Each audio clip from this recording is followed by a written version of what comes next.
দুপুরে চলে আসবেন, এসে আপনারা তারপরের দিন মাতাজি হাট করতে পারেন। এখানে একটা চমৎকার গির গরু আসছে, এটা দাম না জানলে হবে না, দাম জানতেই হবে আমার। ও মাই গড, সুবহানাল্লাহ, আগুন, ডাইরেক্ট আগুন।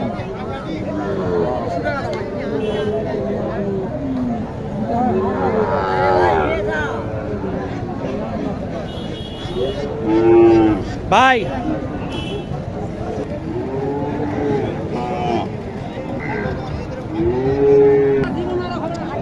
আমার দেখা সেরা বকনা, এটা নাকি পাকিস্তানি, এটা 55 হলে বিক্রি হবে, 55 হলে গরুটি বিক্রি হবে। আমার দেখা সেরা গরুটি। কত বড় কান দেখছেন, 1 হাত হবে লম্বা।